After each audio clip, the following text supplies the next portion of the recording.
नमस्कार श्रोते हो. आजचा विषय देवर्षी नारद. नारद या संस्कृत शब्दाचा अर्थ पाणी असा होतो. पाणी देणारा तो नारद.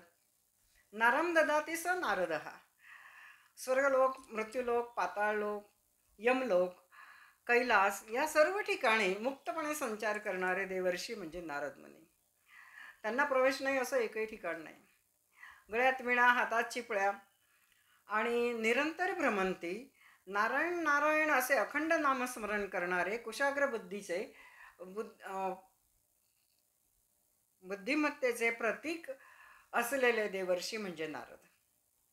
नारद मुनी हे जगाला सोपा मार्ग दाखविणारे, भक्तिरसाचा आस्वाद देणारे, सुगंध देणारे, भक्तिरसात न्हावून जाणारे, धर्मशास्त्र पारंगत, चारही युगात ख्याती असणारे, अचूक जाणणारे, समाजकारण आणि राजकारण ब्रह्मांडाचे अचूक जाणणारे असे ते एकमेव ब्रह्मर्षी.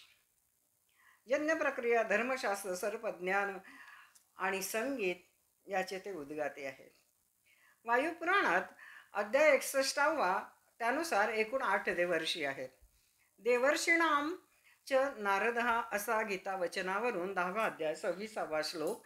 नारद हे 8 देवर्षींपैकी अग्रगण्य होते असा बोध होतो. ते यज्ञवेत्ता होते असा अर्थ तर अथर्व वेदात सुद्धा उल्लेख आहे. भगवान विष्णू निद्रेत असो वा महादेव समाधीत असो वा इंद्रदेव नृत्योत्सवात मग्न असो, नारदांची भेट नाकारण्याची प्राज्ञा कोणाचीही नाही. असं हे असामान्य व्यक्तिमत्व. तीनही लोक भ्रमण करून संत महात्मे, इंद्र, शासक, जनसामान्याशी संवाद कौशल्याने सुखदुःख जाणून घेणारे, देवलोकात प्रिय तसेच राक्षस लोकातही प्रिय असणारे, स्वतःच्या मानापमानाची पर्वा न करणारे, महान कार्य करणारे, विश्वातील आद्य पत्रकार म्हणून ते ओळखले जातात. देवर्षींनी ऋग्वेदातील काही सूक्ते लिहिलेली आहेत. तसेच सामवेदातील शिक्षा ग्रंथही त्यांनी लिहिलेला आहे. नारदांच्या नावावर नारद भक्ती सूत्रे, नारद स्मृती, नंतर नारद पंचरात्र, लघु नारदीय, बृहन्नारदीय, नारद पुराण, नारद संहिता, नारद परिव्राजको पंचवद, नंतर संगीत मकरंद, राग निरूपण इत्यादी ग्रंथ आहेत. नारदांच्या जन्माच्या अनेक लोककथा आहेत. भागवतात वर्णिलानुसार ते दासीपुत्र होते, तर वराह पुराणानुसार ते विप्रपुत्र होते. ब्रह्मविवर्त, नारद पंचरत्न याचा उल्लेख आहे.